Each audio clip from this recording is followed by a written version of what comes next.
All right, let's do this. Okay. Got a lot of notes here for all you guys. I see Paul, I see Mike, I see Lance. John, nice to see you made it. I'm glad you could push this one back. Yeah, we did it for you. Everybody was suspecting why it was for you. So first, I would like to thank everybody in this room once again for covering hockey, the sport we love, and the Sabres. And that was I have a lot of respect for everybody in this room, and the challenge of your job I know is intense. So thank you for that this year, and to our fans, obviously. It is once again a privilege to stand here and to be working in this organization, and it's an honor of mine to be in the position of head coach, something that I take very seriously. So all and any humor aside, I know this job is something very, very serious, dear to many hearts.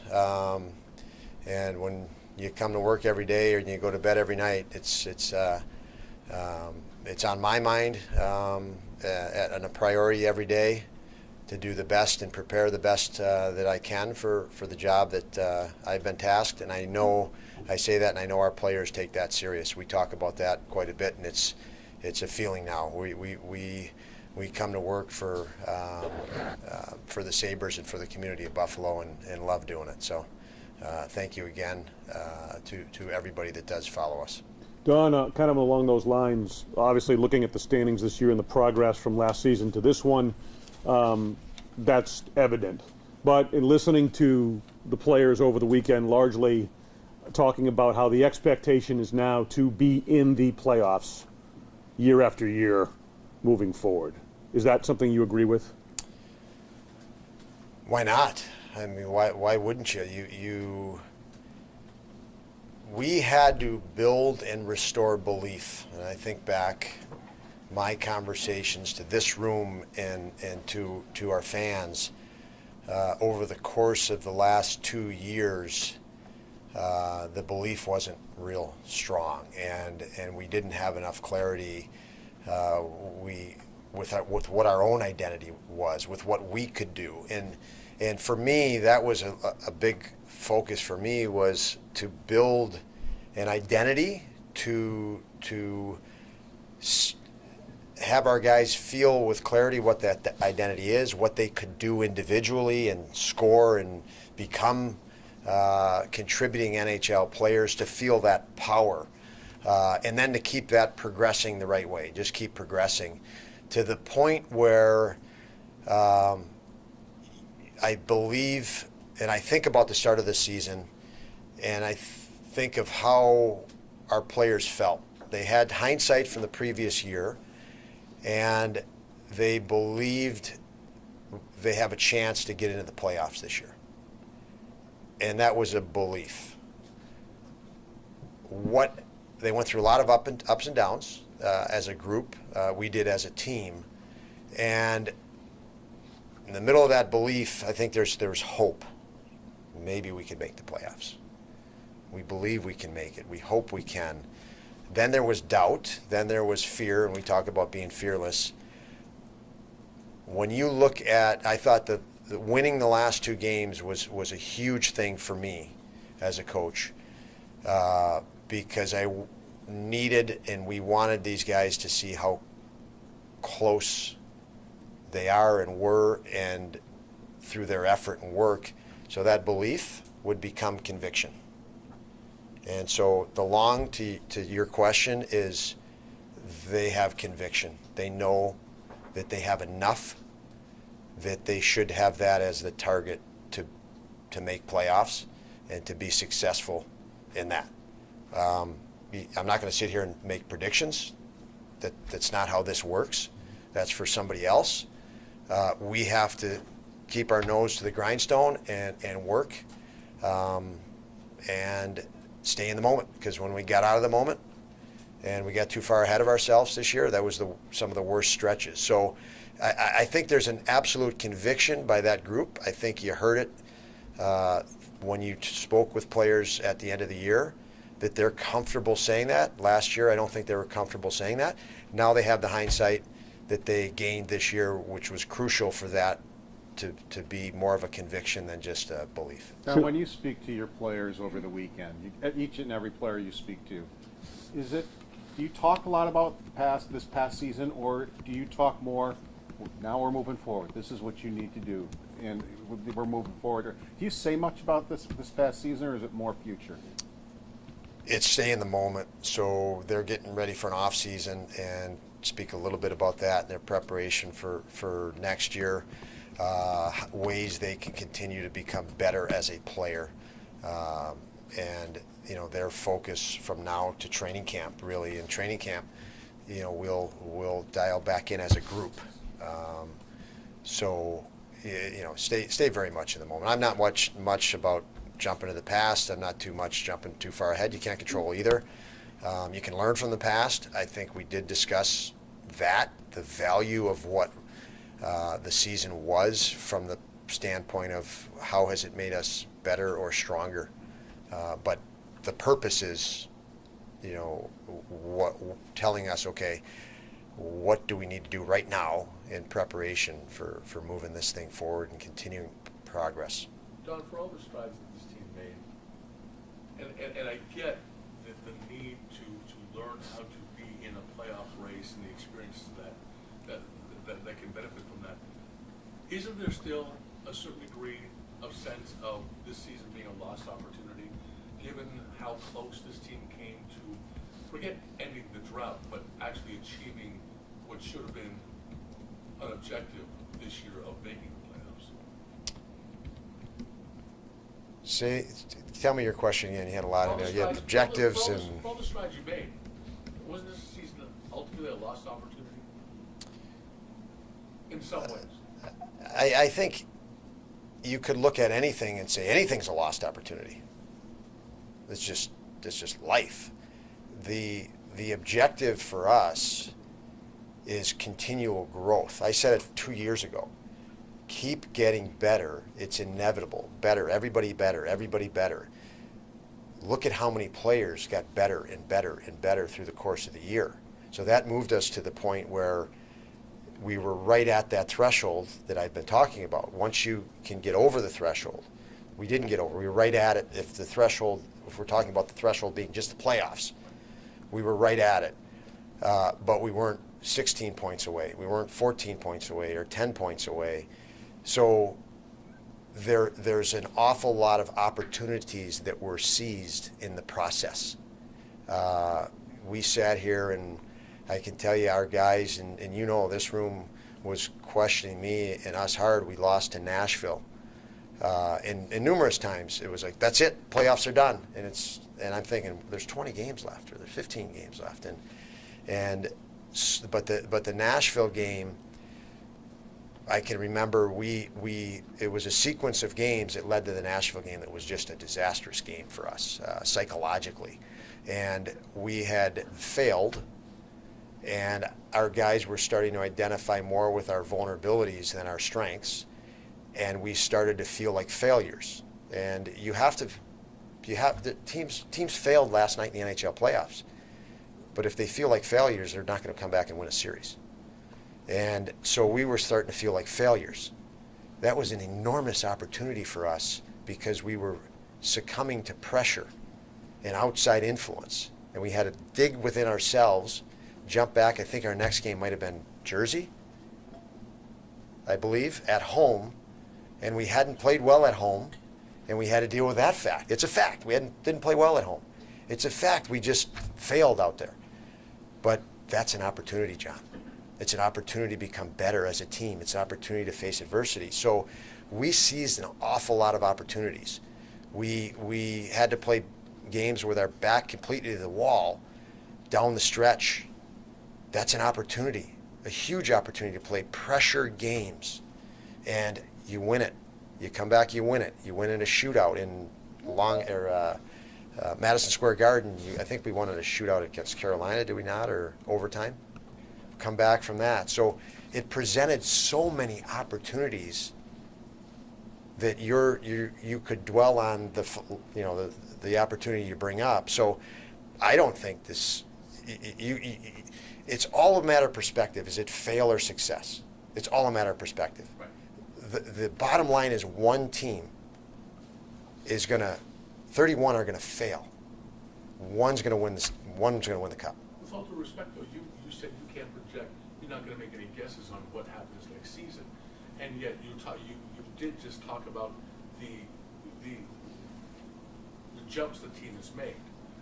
There is no guarantee that trajectory does. That arrow still points up. And there's no guarantee that you're going to make the playoffs. So, in some ways, has this team backed itself? Not okay. Is it playoffs or bust next year? Because that's where the trajectory goes, and where you see this team going.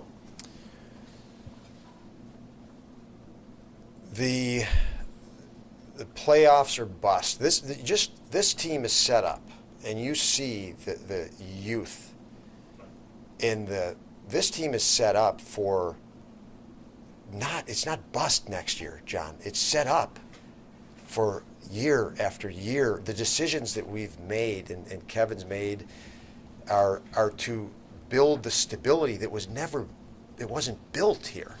So the playoffs are bust. It's not going to be a bust. There's stability that's here that hasn't been here for years. 7-year contracts for Samuelson, for Thompson, for. We need to keep getting better, John, and things take care of itself. We need to compete and grow in whatever.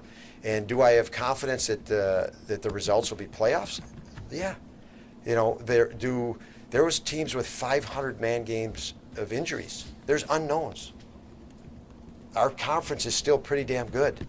So if you want me to stand here and make predictions, I just said at the outset, it's not my job to be making predictions. It's my job to make sure our team is ready on game 1 and game 2 and game 3. That's what I have to focus on. I have to keep that focus, John. I'm not in it to make predictions. So could you get 110 points next year and not make the playoffs? I don't know. I guess maybe you could. I don't know. There's so many other circumstances. We have to stay focused. Am I worried about, do I look at it as bust?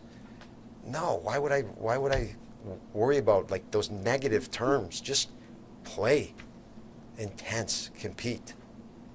I think we're going to be okay. Don, you So- guys have been a long way from the playoffs for a long time. And this year, and a lot of times you watch playoff games, it feels like a different league compared to what we've seen from the Sabres. Now, this year, obviously, that's not the case. You're right there. Could have been there. How do you watch the playoffs this year? What do you take from them? Thinking, projecting your team in them going forward. How do you watch the playoffs maybe differently this year? A lot of times it's very challenging to watch the playoffs when you're not in it. This year, you watch it, and maybe this will help you, John. You watch it with the intent. You're there. You'll be there this 12 months from now.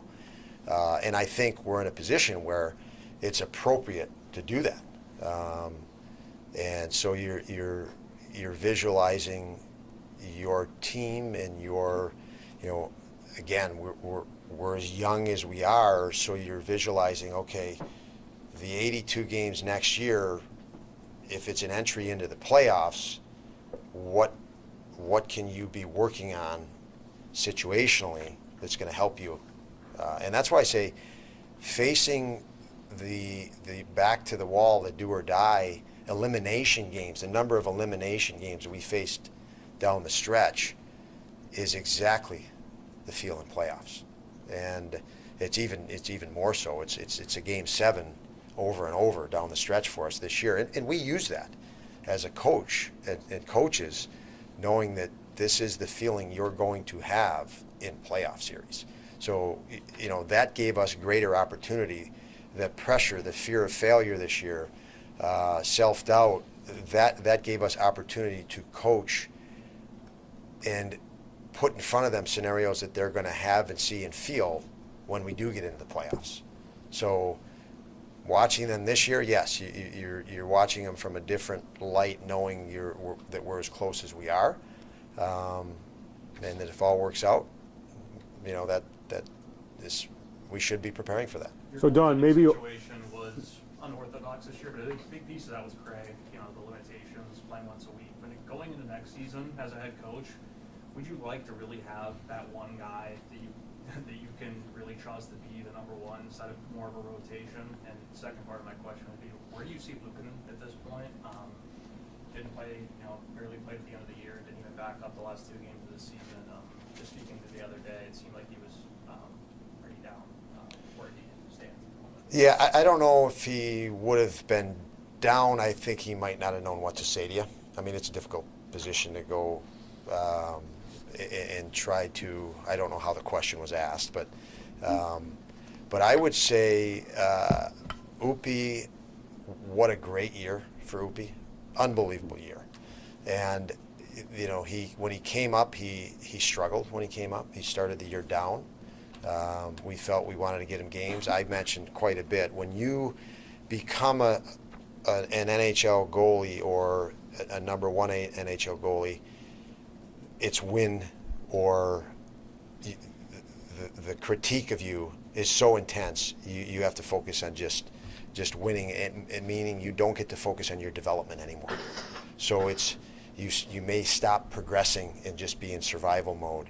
And the fact that, you know, his start in Rochester would keep him in the developmental focus. He saw that when he came up here and he wasn't winning right away and wasn't successful. It was just boom, he was consumed by it, had to fight through it, and he did. So that was the outstanding part of the year. He won some significant games for us. He got on a roll for us. You know, he knows that how much we not only care about him but also believe in him, and so I think that he is going into the summer with that. The fact that he had a great year with probably more games than he ever would have thought of at the start of the year when he ended up in Rochester, more significant minutes, more significant impact than he could have at training camp, and a pretty damn bright future, I feel, with us. Now, when you throw in not playing at the end of the year, I do think having Devin in here, Craig Anderson, great mentorship. I think Eric Comrie, great mentorship. But when you have Devin Levi come in, that's somebody in your peer group. Much like Owen Power has Darlene, and Darlene has Yokoharu, and they have Samuelson. There's a peer group there. They're right about the same age. They're experiencing things for the first time together. And I think Devin coming in and doing really well, that Upi can take a lot of that. It was wow, this is nice to have someone in my peer group and see them be successful, and oh wow, I can add that to my game. I could do that as well, and not that I watch Craig and it's maybe far off in the distance. What he's talking about, he got over 20 years, or Comrie got over 7 years, and so I think those two had a dynamic together right away, which was pretty neat to see and great to have Upi supplied with that. And so, you know, we were in that situation of back to the wall and game after game of elimination. Personally, I can tell you right now, as a coach, Devin played really well in the Rangers and won in a shootout. Outstanding. Would you have made a goalie change the next night? I don't know if it would have been fair to have Upi go in, and what if Upi didn't win in New Jersey? What would be the case? You can only imagine what the case would be. Yeah. So at that point, the decision was not made against Upi. It might have been made in light of, here we have two great goalies that we feel, young goalies, that we want to set them up for success, for long-term success. So if you decide to put Upi in that game and it doesn't work well, compared to if you put Devin in that game and it doesn't work well, is there a difference? Okay, well, I'll leave that up to anybody on that. So, and then what was your other question? I guess my follow-up would be, would you be comfortable carrying that dynamic into next season, having Devin and UPL on the same roster, given their age and I guess, you know, the amount of experience they have in this league? I was never uncomfortable with either of them this year. So by virtue of that, yes. The camp has not taken place. When it does and we go through it, the answer will you know, the information then will give us the answer to that, if that's going to be the case.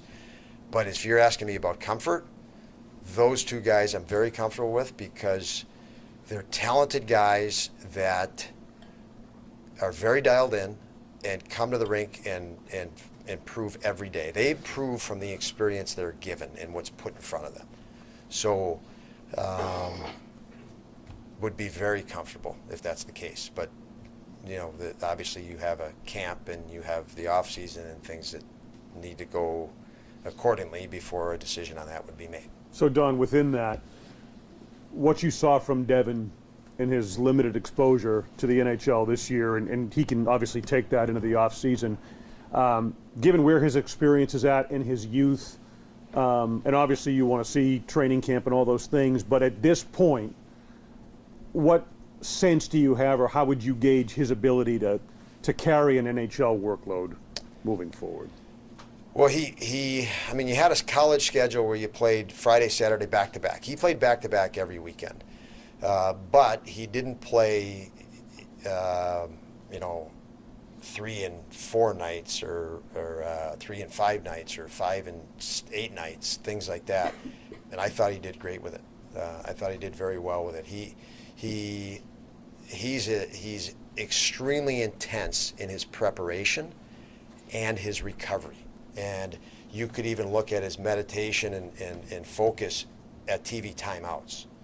He's re-energizing, using that 2 minutes to just re-energize for the next. So he's very regimen and has in taking care of himself and preparing for his next opportunity. So he's pretty dialed in. He's way beyond his years in that, which is excellent. Great attribute. Don, how do you evaluate your special teams this season? Because you were just talking about the playoffs and kind of taking away things from that. And a lot of the teams that are playing right now have shut down penalty kills and lethal power plays. For you guys, how do you take that next step to be more consistent really on both ends? Yeah, the power play obviously was great. I think we were in the top 5 until about, it's statistically great, right? You always want more. So no matter how statistically great it is, you want more. The drop on the power play was the last month. We complicated the simple. I mean, let's face it. It's Edmonton's had a power play. They just set a record. They have the same unit for 4, 5, 6 years now. So we're growing as a power play and gaining experience together. Where we were challenged is simple things like we wanted to impose our will and our skill on it instead of using 5 guys. We got very impatient, and there was a stubbornness to it, and that's what caught us. So, unfortunately, you learn those things through experience and bad experiences. So I do think that'll make us better and give us better hindsight for next year. I also think the personnel at the age that they're going to be better as well. Tactically, specifically, I don't think we used Darlene and his shot and shooting from the top enough. So little things like that, technical things like that, that we need to incorporate and get better at. So I don't have a concern like we don't have the pieces or the parts or a direction to go on the power play. We do.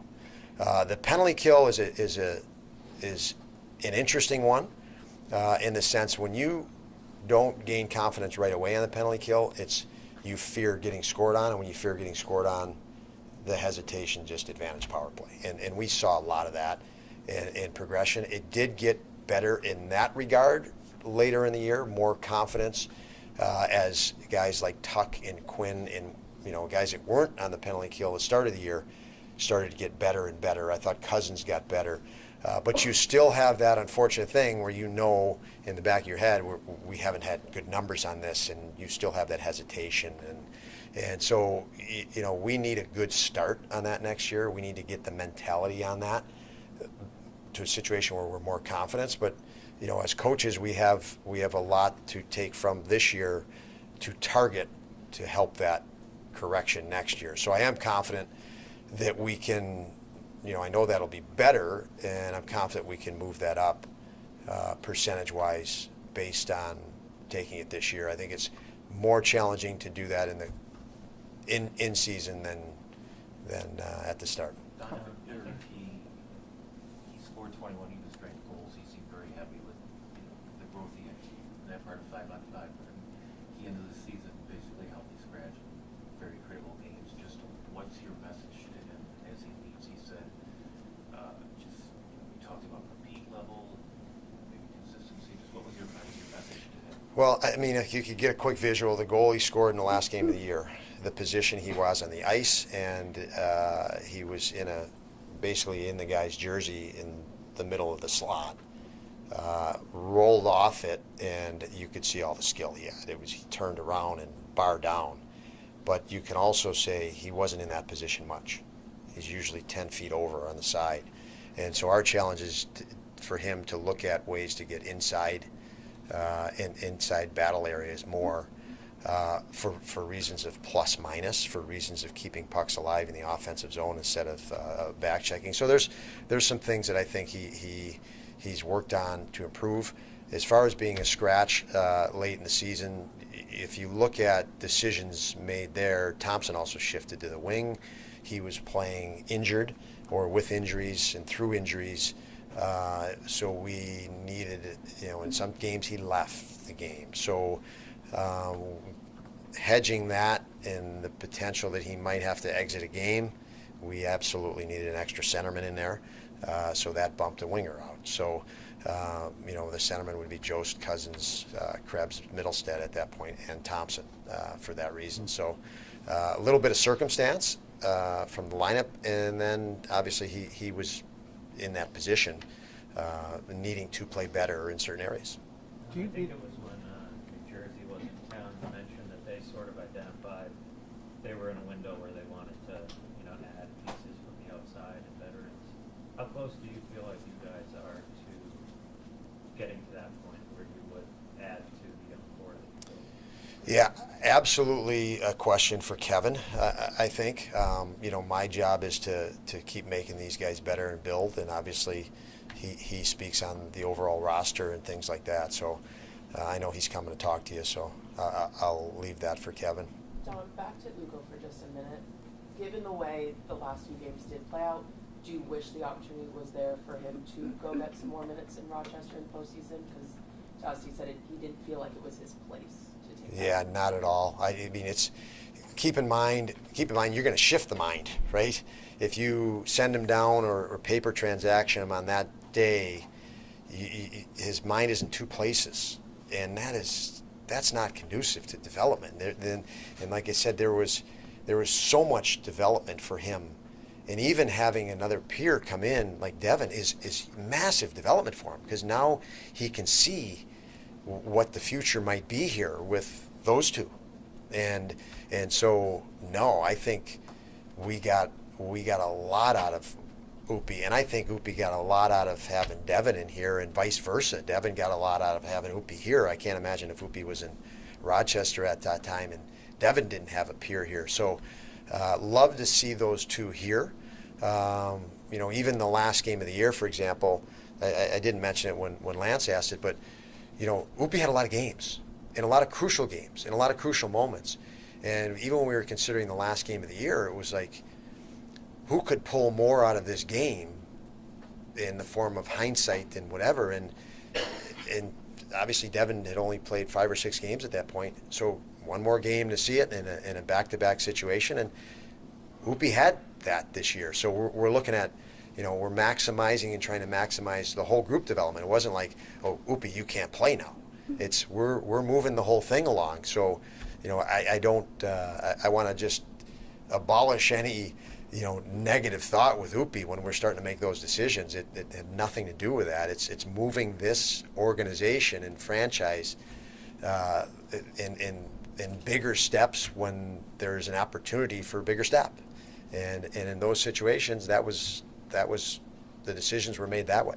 Don, you were challenged when you had a top 4 defenseman go down.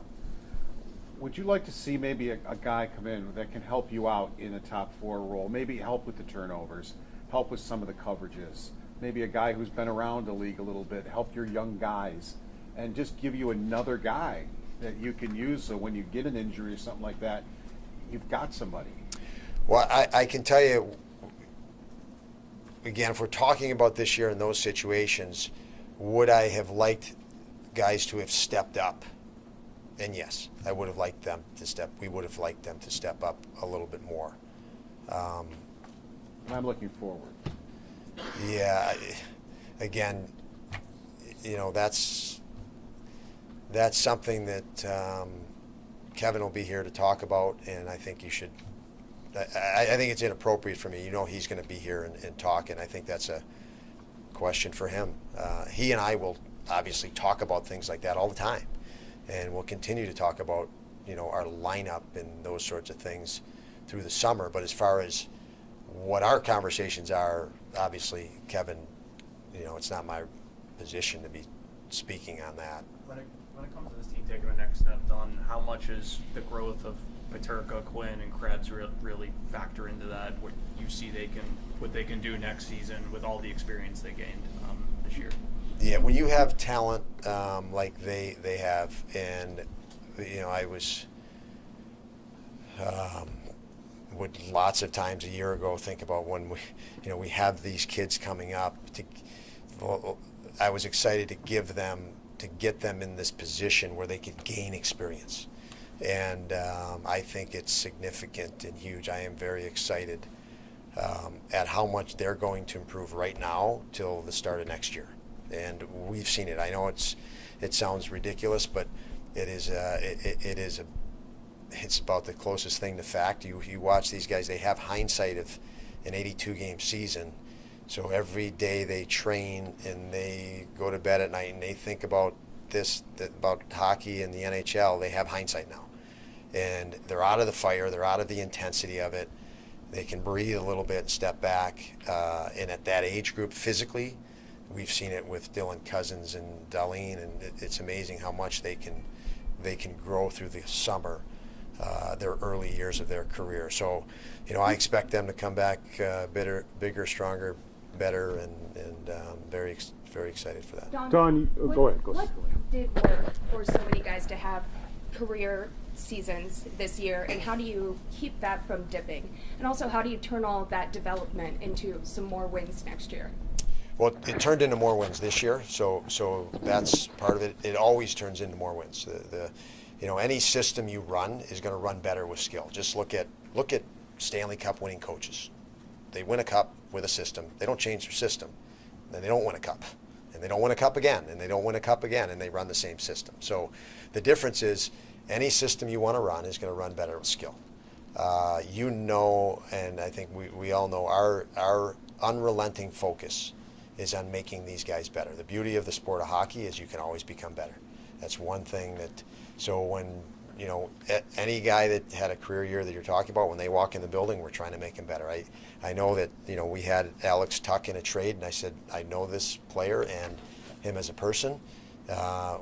He's here in his career. We're going to get him here. And that's our focus. So, those guys that had career years, I can assure you when I sit down with them, they realize and they're being shown how they can be better and not to settle. And we will not settle. So great they had a career year. It's time to have another career year is the way we approach it. And I put that mandate onto our coaches. So when that player walks in the building, they're figuring out how to get better. And again, the capacity of the sport, the capacity of the talent of those guys, they can get better, and they're going to be pushed to that initiative. And in the process, the system that we want to run is going to run better, and that's going to produce more wins. So Don, maybe going back to to what we talked about at the start, and you may have answered this in parts through the first several questions of this conference, but looking back on the season, looking ahead to next one, what are the main factors or factor that you're looking for that's going to allow this team to get over the threshold that is making the playoffs? This year, the fear of failure, as I said at the outset, there was belief and a bit of hope that we could make the playoffs. And I think there was some belief. Now there's conviction. There's conviction. They know, and they're starting to sense their strengths against other teams and our opponents' weaknesses. And that's empowering. That's next. That's a next level up from where we were one season ago. Now they have greater hindsight, covering Tage on a power play. Well, here's your other options. And so experience, situational awareness, growth in all those areas. We had to, play more efficient, play more effective with our backs to the wall, and get comfortable with that. So, there's much greater hindsight to it, and that is, it's all intangible stuff that, they can only gain the experience of going through it and fighting through adversity. And there was a lot of adversity and challenge this year, and they had to go within to do it. Casey Middlestad at the end of the season, he's playing with Tuck and Skinner. The production, obviously a notable increase, but what was the difference, or maybe something that we couldn't see just with who he was playing with from the beginning of the season to the end of the season for him? Something that you couldn't I guess see? we see who he's playing with, and you say, okay, naturally there's going to be more production, but it felt like it happened before he started playing with Alex and with Jeff. Okay. So was there a difference that you noticed that led to that improved play? A little bit like what I just said to Adam. Like, as our team grew and grew greater hindsight and accumulated experience, another level of confidence came.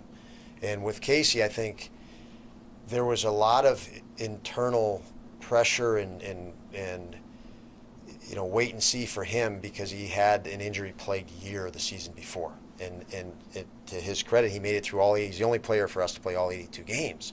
So I think the first part of the season was like, just stay healthy as a priority to try to get on track. And, he had such a challenging and frustrating season internally for him last year that I think his whole focus and dedication the first 30 games was just on survival. And then once he kicked in, I guess from that point, I saw him get into it and not fear that he might get injured, and start playing more relaxed, and more confidence came from that. And then it was just a gradual build from there. I mean, we saw how effective and exciting he was down the stretch, but I think it was just a progression from that point. Take two more.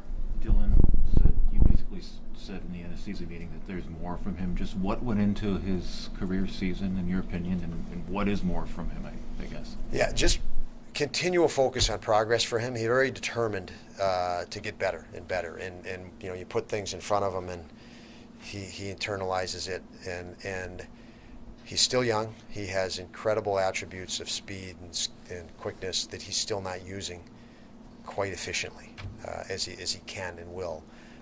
We've put him more and more on the penalty kill, but he also he's still engaged in the process of how to use that skill set that he has, that explosive power. Lots of the penalty kill is you want to be aggressive on the penalty kill when you can be aggressive. When you can't be aggressive, you got to be very patient and anticipate the next opportunity to be aggressive. And that process, he really started to internalize and learn, and I just think he's going to explode in those areas. And something in an area just as simple as that, and lots of areas like that, 5-on-5. So and we all know, watching him, he's played with this incredible energy and this motor that's going. As he gains some more experience, that's going to calm down a little bit and be way more selective with it at the appropriate time. And so I think he's adding a little bit more poise to his game, which means he has better targeting his skill set of power and explosiveness, and when to jump into those pockets. So I think he's still missing 3-4 opportunities at scoring chances a game that I think he could generate, and we all know what he could do with that, the potential of that with his skill set. Last one for Don. The competition, the goalies with UPL and Comrie and Levi, and with everybody else, all the young guys, how do you balance that with the ego that they have, where they want those games, they want to do that? How do you handle that? Because as they go older, it's going to be more present. Yeah, and I hope that is our challenge as they grow older, that they're competing for the same net, and that will push both of those guys and elevate those guys. But all I can say, Joe, is that is a great problem to have, and we hope to have that problem on the power play. We hope to have that problem from first line, second line, third line. That's exactly why I didn't want to anoint 8 months ago the Skinner, Thompson, Tuck line. I said, well, why would we do that? Because we're telling nobody else they could possibly fill that spot, and you saw the reason why I didn't want to do that, because Casey Middlestead in the background is working knowing that he could get an opportunity. If we just etch everybody out and tear it down, like is the case in a lot of teams, you're never going to have those guys preparing for that opportunity, because they're going to say, well, it's tiered. This is my role, and I'm never going to get an opportunity up. Instead, we're having all these guys prepare and keep that appetite and hunger and reason to train harder, and reason, because as a coach and as a franchise, if you do that work, we will give you that opportunity. So, that net is nobody's right now when we talk about the future. It's got to be earned and then re-earned and re-earned again. And, that has to become that habit, that competitive mindset. And, good franchise become great when you have internal competition. And we want to preserve that internal competition. We feel that we have a lot in the making in that regard, both, or not both, in net, on the defensive end, and up front. Yep, thanks everyone.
Hello, everyone.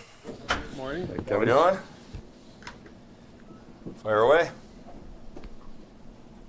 All right, Kevin, I guess I'll ask you the same thing I started by asking Dawn, and that, listening to the players as they cleaned out the lockers, it was kind of a universal theme that they expect to be in the playoffs now year after year, given where the build is. As the guy who oversees the whole thing, should that be the expectation, and is this franchise and roster maybe at a point where that should be where the bar is? Yeah, I mean, I think it's exciting to see our players raise expectations internally. I mean, there was a huge disappointment at the end of the year from all of us. You felt you get close, you push so hard. The players felt that the coaches, the staff, everybody, to not, get in, it stings, and it takes a little bit of time to kind of take a breath, process it, and then, turn attention to a lot of the great things that happen. But I love what you just said.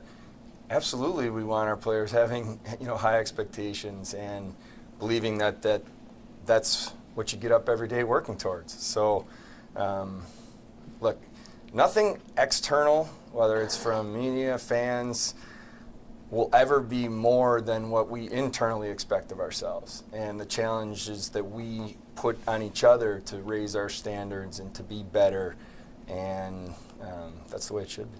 So what's going to make you better next year as you move this thing forward now? You've taken in everything, you know what you've seen, you've talked to your players over the weekend. What's going to make you better now? Well, I think there's a lot of components to that, Paul. I think certainly some individual players, or hopefully all of them, improve. But there's certain ones that you would expect just by a little bit more experience, age, strength. They'll improve their own individual games, which then collectively will help our team. I think there's areas that we're gonna want to talk about. I'm in the middle of a lot of these meetings now, whether it's individuals with coaches, staff meetings, and scouts, and just bringing everybody together to talk. I think there's areas that we could be better at defensively, and in front of our goaltenders, and certain parts of our game, special teams, all these things. So those will be areas that we'll work on. We'll talk about, but I think at the end of the day, it's really cool to see a group of individuals now that trust each other, that care about each other, that hold each other and themselves to a high standard, and that want to be here. It's a pretty big difference from where we were a couple years ago, and I can't tell you how proud I am of the way these guys fight for each other and care about the city. It's special what's going on here. How do you feel about your goaltending at the end of the season, Kevin? And would you be, I guess, comfortable? Do you envision a scenario where you could have two younger guys like Levi and UPL work in tandem next season? Yeah, I think big picture from the goaltending, I'd say really excited about where we're at, to be honest with you. If you look at the way that, it depends where you want me to start. You can start with Craig Anderson and what he's done, and I think there'll be a lasting impression on our group that kind of the way he handled himself. It was great. So, that's exciting how our guys picked his brain, not just the goalies, the whole team. I think Eric Comrie had a really good start to the year, gets the injury, kind of had his ups and downs, but it's tough. He didn't get in a rhythm. It's just one of those things that was challenging for him. UPL, if you look at where we were a year ago to now, and I've talked to you guys over and over about, we believe in UPL, and he's young, he's learning, he's growing. Where was he going to get his games? We were going to let him kind of decide that. And when Combs, had the injury, he came up, and he was inconsistent times, but the overall really solid for us. He started a lot of games, he won a lot of hockey games. I think he won 17 games, and showed progress. And I think sometimes we weren't great in front of them. And if you're just looking at the raw numbers that everybody looks at, we'd look a little deeper with certain things when we track goaltenders. But just, you'd say, I'd like to see this a little better or that a little better. Of course, there were some games that maybe we weren't great in front of them, or maybe they get a couple late goals and, that it's affected. But in terms of confidence and belief, really good with UPL. And then I think what Devin you know, if you go back to my previous press conferences over the last couple of years, you could tell my excitement and you know, just how I felt about him as a player, as a person, and bringing him in and having him do what he did, I think was pretty special at the end. I also want to make sure that people realize how good Mike Bales is. He is very good at what he does, and he's got a great relationship with our goaltenders. He cares. They trust him. They speak in languages I don't understand sometimes. That's what goalies do. But he's really good at what he does. I just want to make sure you guys know that. Kevin, how much can you glean from, just while we're on goaltending, Devin, what he showed in his appearances at the NHL level this year? And I know you're careful with how you handle goaltenders, and you don't want to stunt their growth by throwing too much at them too fast. But I guess my question is, what gauge do you have of how NHL ready he is in terms of carrying a workload through the course of the whole season? I mean, it's a small sample size, obviously, kind of coming in at the end of the year what he did, but his foundation of his game is tremendous. His athleticism's tremendous. His mindset's tremendous. I mean, it's certainly, I'm sure you guys could see that he loves this. You know, stage is too big for him. He thrives, you know, in these environments. And by the way, he played pressure-packed games. Just, you know, it's pretty impressive what he did. So we would not have put him in a situation we didn't think he could handle and learn and grow from. But, you know, to be honest, he earned it. And then once he performed, you could see the confidence of the team in front of him. And he's got a great balance of humility and earning everything that he's done in his life, but with also a swagger and confidence that you need, especially at that position. So, no, really, really excited about him. Kevin, you guarantee that next year this trajectory continues and you make the playoffs. I mean, as good as this season was, what guarantee do you have for next year? You want me to guarantee what we're going to do next year? Well, assurance that, I mean, there seems to be a level of satisfaction that this team that came close to making the playoffs. What is the next step? Obviously becomes making the playoffs. And what assurance can you provide, or what confidence do you have that this can happen next year for a team that's been waiting for this long, but not this management group, obviously? You just ask the question one more time. I got a little stuck on guaranteeing something. I mean, what is? I'll go back to what I asked Don. Was this season a lost opportunity? In some ways, is for all the strides. John, lost opportunity? For all the strides you made. No. For all the strides, but missing the playoffs. But because in that sense, do you paint yourself into a place where you need to make the playoffs next year? All right, let's I guess try to answer parts of your questions. Lost? I could not disagree with you more in any way that this was a lost season. No, it was phenomenal growth by individual players from the team perspective, the steps we took, just the way our fan base embraced this team, and you started feeling the energy in the building again. Were we disappointed when we make the playoffs? Absolutely. Did we fight hard? Did we come up just short? And that's tough to swallow. So that part's disappointing. We all want that. I think that's what I said in the very beginning. You know, it's tough. I know that you guys all wanted it. We wanted it, the fans, but lost opportunity. No, I think there was an amazing gained opportunity. I would say the exact opposite of what our guys learned, and the pressure that they had to go through, and the ups and downs, and feeling must-win games, and how to handle that, being the youngest team in the league, having guys, and not just our rookies, not the Quinns, Peterka, Power, Levi, those guys, Krebs in these situations, but even the next tier of guys on our teams that have never been on our team, that's never been through something like this, was a huge growth opportunity. So, and now as it turns into next year, we wake up every day and want to be better than we were the day before. Every single one of us. That is what I continuously push within our organization. We have a plan. We're going to work it. We're going to stick with it, and we're going to try everything we can do every day to make this organization better. So, is our expectation next year to just that you're just going to wake up and, hey, you're magically going to be better. No, and if everyone ever said that, you're crazy. Like, no, you got to work for it. You got to earn it. And we're going to keep with that mindset. But, you know, we're not going to, clearly you have your opinion and your thoughts on what the season was, but we're not going to overreact or make decisions for the short term. We're trying to set this up, John, for sustainable success. You've heard me say that before, and I think right now we've put some foundational pieces that are really important in place, and I can't wait for the next chapter in this team. Kevin, the playoffs in the past have looked like a different league compared to where the Sabres are. This is the first time in a while where you guys are close, you can see yourself in these games. As you watch and pay attention to some of these games going forward, what are you going to be looking for in terms of where you can fit in that group of teams? Well, I think, yeah, that's a really interesting question. I think you're always learning what, you know, little things you're seeing or what successful teams have that maybe the missing ingredient here, missing ingredient there.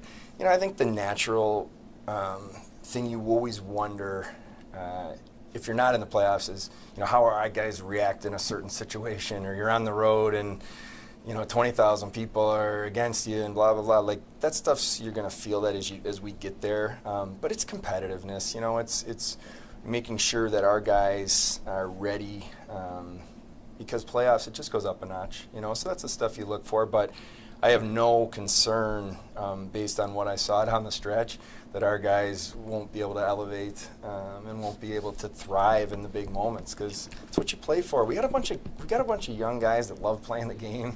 They love coming to the rink. They love the spotlight in a good way. And that's what it's all about. So I'm excited when we get there. Kevin, when you talk about defensively, it seemed what I saw when you lost a top four defenseman, you struggled somewhat. You didn't have a guy that can maybe step into that. Is that something you maybe would like to add, and maybe have a more of a veteran guy that you could slip in there just to give you some, so if it happens, you've got some options and maybe be better defensively, reduce the turnovers, the coverages, the whole thing. Are you looking for that element to add to your team? Well, I think, you know, if I take a step back, and obviously it's right after the season, you know, there's a lot of time. We'll have these discussions internally about, you know, sitting down with the coaches and our staff about where they see individual players, where I see individual players, how we're kind of moving forward into the off season, what we're identifying, we're looking for. So those conversations are starting, and they'll continue in the next days, weeks, months, honestly. But big picture, Paul, I think what's important is we have a really, really good decor to start. You know, like when you think about the age of our guys and the, you know, what I'll call them is your core foundational pieces we're set up very well. And every team's built different. You know, when I think about our team now moving forward, and, you know, you have a Dahlin and Power that can play, you know, half the game right there, and obviously Samuelson's growth and maturity, and Henry Yokiharu is really coming along, and people forget he's still a young defenseman. That's a pretty good group right there to start with. So will we look to add? We're going to look to get better. And if we think there's something that we can do that helps our team improve, whether that's, you know, higher up your lineup or depth, of course we're going to look at. But I do think you can get caught too much in thinking about, you know, trying to get this, trying to get that, and maybe missing how talented and good our young decor is, and that's a pretty exciting thing for us. Is a contract extension for Dahlin a priority for you since July 1st he can sign? Have those conversations begun? Yeah, I mean, you guys know my style. I believe in when you have core pieces that you feel are going to be very important part of your franchise. I like to be proactive. So both him and Owen, to me, are critical pieces of this franchise moving forward, and certainly have let their agents know how we feel about them, and we'll work at it. I mean, these things, they take time. There's a process that you go through, but I couldn't imagine those two not part of this long term. Kevin, how do you balance in the off season, knowing that there are jobs up for grabs, and then there's veteran players who could come in here and, you know, make a big impact, but also young players that still haven't kind of permanently earned spots in the organization. Do you have to account for the young players and say, like, eventually these guys need to get in? How do you navigate that? Especially, like, specifically like Matthew Savoy. Like, you know, it's either NHL or not next year. Like, do you plan for that? What do you do? Yeah, no, you for sure plan, but I guess, you know, you guys know my kind of philosophy on these things, especially with younger players, is I never like to give a specific timeline or say, this is exactly how you're supposed to do it because this is what either everybody's always done in the past or, you know, what the maybe history would tell you. I like to look at it from a lens of each one of these individual prospects is on their own kind of timeline and journey. What I believe in is not rushing things to where you're setting them up to be in over their head. You're setting, what I like to do is set them up for long-term success. So I think we've proven over the years when we believe a player's ready, they're going to be here. And that won't change. You could name the prospect, and I promise you, even if it doesn't look like there's a spot, when we believe it's the best thing for their short and long-term development, they'll be here. And we'll find a way to make that work.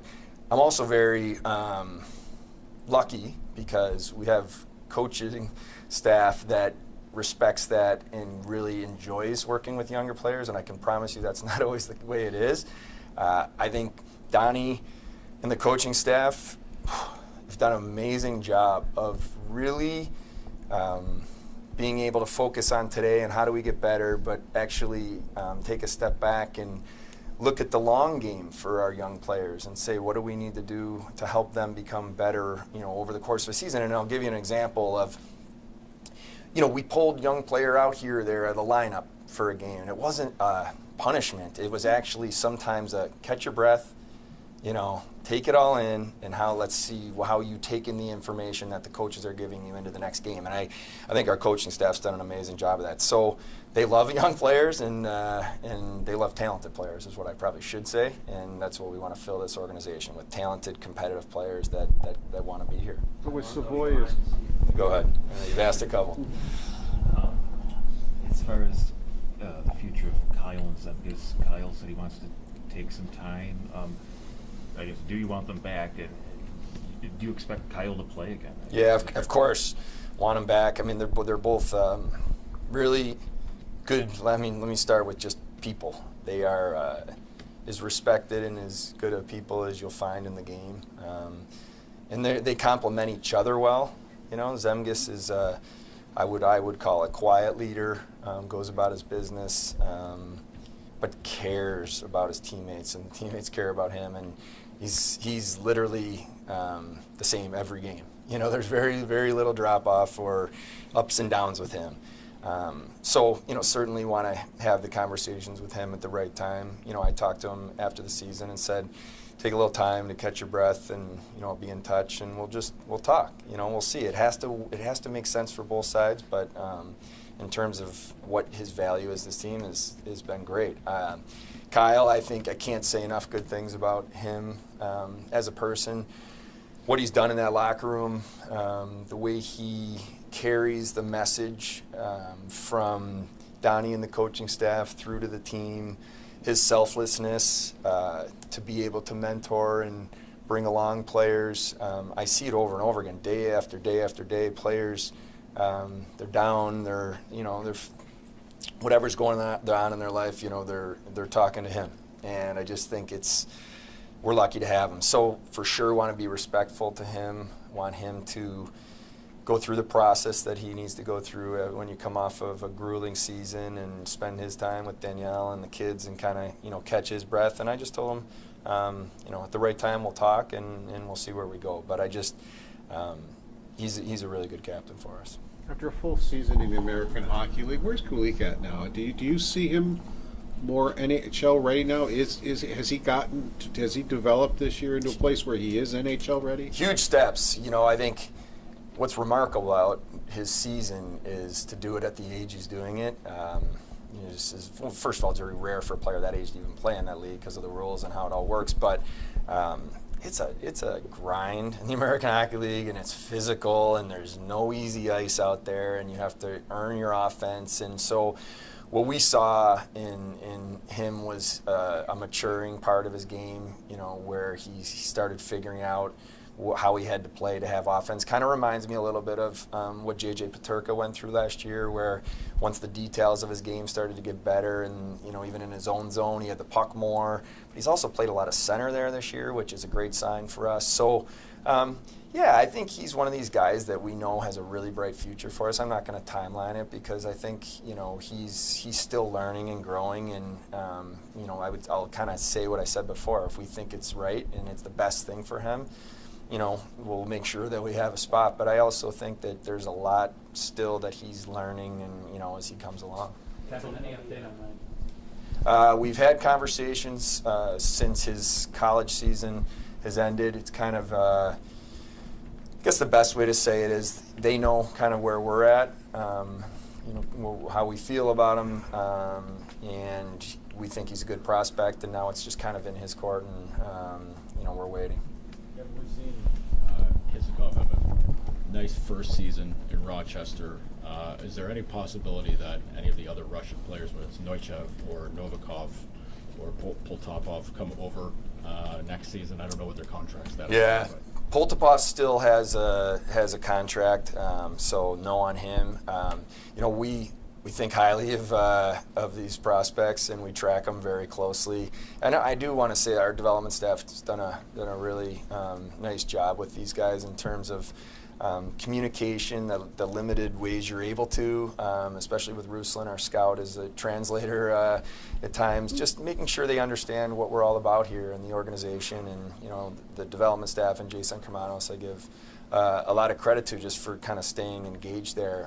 These are guys that we're excited about. And there's rules about when you can or can't do things, but as soon as we're able to, we're hoping to take the next step with those guys. There's a million what ifs you can go through in a season. And one thing I wanted to circle back and ask you about is, did you ever have any conversations with Colin Campbell, Chris King, any of those types about the flashing play in New York, which turned into a pretty huge play as time went on? Oh, Mike. I was just starting to feel better after the earlier question. Yes, I did. And it's really hard, okay, because I do understand the emotion, but I struggled with the rationale because it looked pretty clear to me, and it basically was that they didn't agree with me. I think it is hard. There's a lot of gray area, especially in that rule. I mean, I think we even saw it in the Ottawa game, right? The Giroux, and I was very confused on that as well. But I acknowledge it's not as simple as maybe I think it is if we're scored against. But I definitely had conversations. Do you think that's going to come up with the draft? Well, these things always come up, and it came up, at the GM meetings, and what you're always trying to guard against is like emotion. If it happened the night before to them, and someone's pounding the table. So the league does a phenomenal job, I think, of getting data and just really like taking the emotion out and trying to show the managers, and not just in this, but a lot of different areas of the game. So I do think overall the relationship between general managers and the league, I think everybody really tries to focus on the good of what's good for the game type of thing, but it's not easy. So I do think it'll come up again. I just think anything with these that are in these gray areas are hard, because you and I might watch the exact same clip and not have, I think on this one we agree, but I'm not sure on all we would, so and I think that's the hard thing. You've mentioned over the last year not wanting to block young players from the lineup. Do you still feel like that'll be the case this summer? Do you feel like you're kind of entering a window where maybe you would add more from the outside? I think we're open to what we think moves the needle and helps us, keep taking steps forward. So I really believe that what we've gone through with this season, Even thinking back to the year before and some of the steps that we were taking were instrumental to propel us for the next step. So we always want to have organizationally, just philosophically, I'll tell you, a funnel of the ability to move players up when they're ready. You have to make hard decisions when there's certain players that maybe you don't necessarily want to move them, but you feel like, hey, we have to create a spot here because this player is now ready. I mean, that's our goal, and that's why I talk so much about you can't make emotional, short-term decisions or try to do something that strays from the plan just to get a little better, which may hurt you in the long run. We want to be able to get in the playoffs year after year after year and have sustainable success that helps us compete. And, I know this is something that's, the playoffs is a goal, but ultimately, we want to win Stanley Cup and we want to give ourselves a chance to win every year because we're just in that, mode of where we're getting ourselves in the playoffs and we're fighting. So that's a process, but so I don't know if I'm answering the question perfectly, but I think we want to get better, so we're going to look at every way we can do that. And sometimes getting better means promoting from within and letting your younger players or players like use the Rusek that came up and played if we think he's ready, even though he's not, a 20 or super young prospect, maybe it's him. So those are the things that we'll talk about all summer. Kevyn, it would seem like a factor that if you look at this back at this season, home record, and maybe it's a better question for Don, but from where you sit, I mean, if you can, swing a few games your way in that factor, it helps get you over the top. From where you sit, what factored in to those numbers? Yeah, it's a great question, Adam. I think it's a little bit of a head scratcher. I'm not going to lie to you. I think our play on the road was fantastic overall and really won some tough games and tough buildings and just the way we played. So excited about that. Do we need to improve at home? For sure. I think there's I'll give you my theory, and I think I feel I've asked enough questions that I have a handle on this. We have a really, really impressive group of young players that care, and they care when they go on this ice at home, and they do not want to let these fans down. And I think they sometimes got tight almost, and we played a little away from our identity. We just didn't look like ourselves at times, and I think we were squeezing it a little bit, or we were trying too hard at times. I honestly believe that, and I do think our guys, it's something we talked about internally, they took it to heart a little bit when we came out. If we struggled and there was some booing going on, and they're young players, and it really bothered them because they care. I think it's fascinating that our record was better when we had one more than whatever the fans were. I can't remember what the number 17 or 16,000 or whatever it was, and part of that's because the energy we get out of the fans in the building. So I can't wait for the day where this building's full every night, where I don't see thousands and thousands of jerseys from other teams, and it's just filled with the fan base that I know we have, and I know our players want that. So I think all that ties together, and I think as our guys mature too, they'll understand that you just go play at home. You don't have to put on a show. You don't have to. Maybe I pushed it too much over the last couple of years about us having to earn everything. You heard me say it you guys heard me say it, but these guys heard me say it all the time. We have to earn the trust, earn the respect back, and I think they took that to heart, which I love, but maybe almost tried too hard. It's a theory. I can't prove it, but that's just how I feel. Did Casey Middlestad really play his way into your plans beyond this season with what he showed you, especially from the holiday break? Yeah, Casey, I'm really happy for Casey, the way he,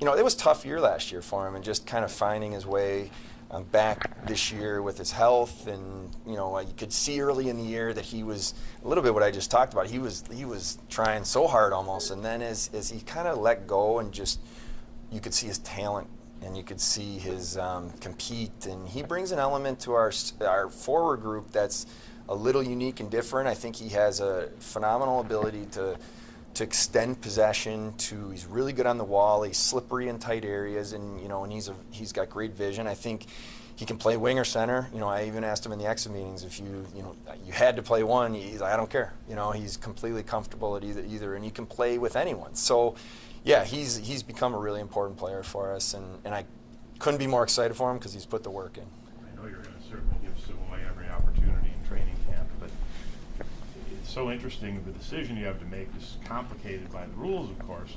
How much, you know, maybe he knocks your socks off and makes the team, but if that doesn't happen, how much is he almost the equivalent of what maybe Shane Wright went through this year? Yeah, it's something we're going to spend definitely more time on. He's, you know, for those of you who don't know, he's really had a tremendous season, you know, in the Western Hockey League, and obviously they're in the playoffs right now, and we've always, you know, our development guys have been around, but, you know, want to be respectful to him as he's in this kind of playoff journey with James Patrick, by the way, that Jeeves, you know, coaching him. So, but you know, it's tricky. You know, you're balancing a player like that if they outgrown junior.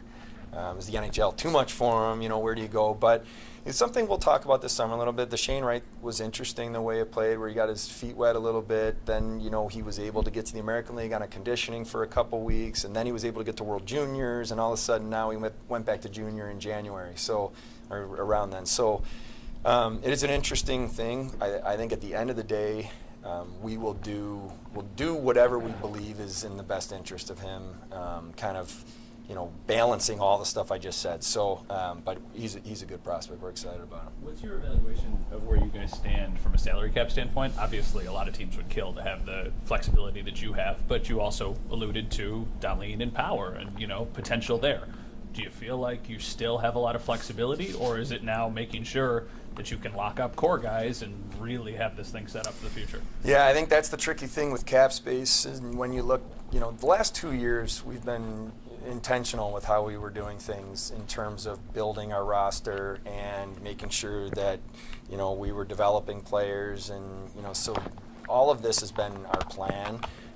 We certainly know we're going to be stepping, you know, into another part of this plan next year, and then you know, Mark Jakubowski does a great job upstairs of kind of forecasting and looking at roster projections, and you get to the cap very quickly after next season, you know, just based on where we project contracts and how we see things moving forward. So the reason I tell you that is because it sounds great to say, hey, let's go get this guy, and, you know, whether it's free agent or make a trade this summer, because we got the room.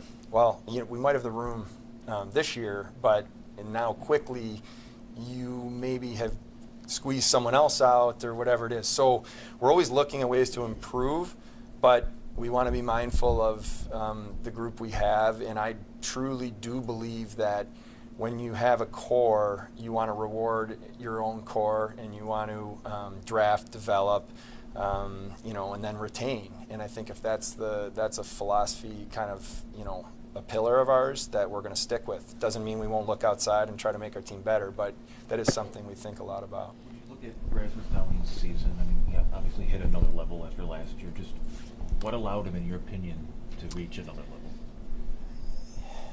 Yeah, Ras, well, he is ultra competitive. He is one of the type of guys that is obsessed with being the best. And that can be, in some ways, at times it can hurt you because you're putting so much pressure, and you're trying to just accelerate everything. And he comes in the league as an 18-year-old, and you're not even a man yet. And he's, you know, and now he's been in the league and he's experienced this league and understands it and attacked it this year. And I think Donnie has done a great job with Marty Wilford and Dan Girardi, you know, and the kind of, you know, helping him and helping him grow. My message to Rasmus is always, you know, just try to be your best.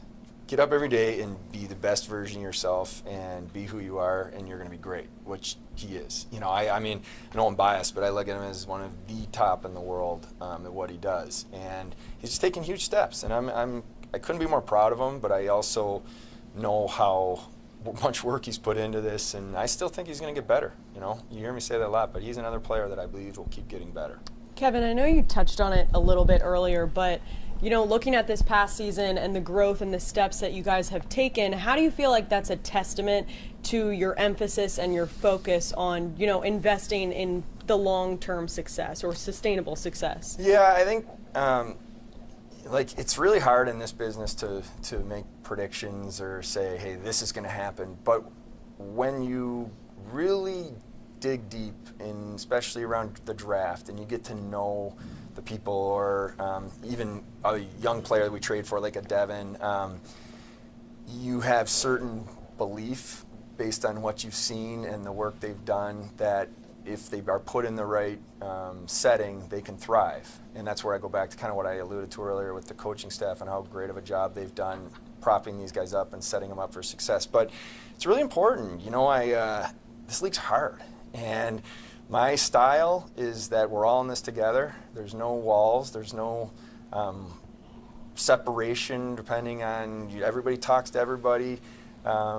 And I think that helps our young players too, to be honest with you, because they know there's no fear, right? Like they can walk into Donnie's office, they can walk into my office, they can all talk to each other. I just think that's the culture we have and that we work hard to build. And I think it allows our young players to accelerate their development. What do you think about Tyson Jost and how he fits in long term? Yeah, Tyson, I feel was a really unique opportunity for us, I'll call it, during when he went on waivers, because here's a player that, you know, at the time I think was 24, 400 games experience, was in an organization, Colorado, where, you know, and he and I talked a lot about this year, where he saw the struggles, and then unfortunately for him, got traded last year when they're, you know, in their Stanley Cup year, but had a lot of great learning opportunities and experiences in his time there that he brought, you know, and obviously then he was in Minnesota, and we just felt talented player that would help our group and fit with our group, which he did. Yeah, I think he's versatile. We'll have those conversations coming up here now as we kind of really dig into reflect on our season and then look forward to the next season. But you know, for me, it's overall been really positive with Tyson. When it comes to Devin, not a lot of goalies skip the AHL, and I know he's going to have to earn the net, like Donnie said, but by the time you know whether he earned the net, you've missed the window to potentially add another goalie. So how do you kind of balance, like, it's a bit of a leap of faith knowing whether he will be ready to jump in there and knowing whether you need to add? Well, I think, you know, like I said before, every player's different, and I hate thinking about it as like putting a guy into a box and saying this is what you have to do. I think you have, in my opinion, what you have to do is be open-minded and take all the information in and then make the best decision you can for the organization and the player. Devin's very unique, but the way I want our players to be fearless, and that's how we're going to run the organization too. Donnie, myself, we are going to be fearless, and we're going to trust and believe in our players, and when we think they're ready and in spots to succeed, we're gonna help them. You know, and so for me, looking at Devin, I see a special person. I see a special work ethic, a special talent, and you know, we'll kind of evaluate, you know, here through the summer. But I think in the small sample size, he really, you know, showed, you know, what he can do in this league, and it's exciting. Kevyn, you haven't had to make too many free agency moves over the last 2 years. When did you become so confident this is our core group? Well, we're still evaluating, and you're always evolving your core group. But I guess going back a couple years, even more, maybe even some of the things I saw my first year.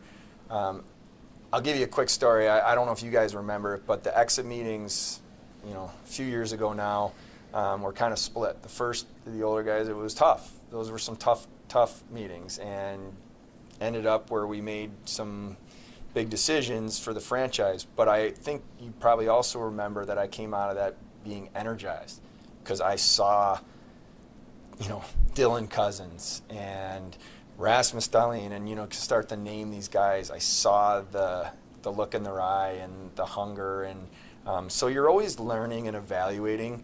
Now we've accumulated, you know, this core that believes that we can do something special here, and you have to have talent, you have to believe, and then you have to be all in, and that's how we're going to attack this. And now I think we'll always evaluate who adds into that core, where a new piece is coming. But I can stand here today, say that, man, I'm excited. I really am. I'm excited about the steps we've taken. We have a lot of work to do, but I'm really excited for the steps that we're going to take too. Thanks, everyone. Thank you. Thank you. And I appreciate all of your just hard work, kind of interactions with our players, the thoughtful ways you guys, ask the questions, and the respect that you give myself, Donnie, the organization. So I want to make sure I say that. And we'll see you probably when? The next few weeks, summer, combine, something. So, all right, see you guys.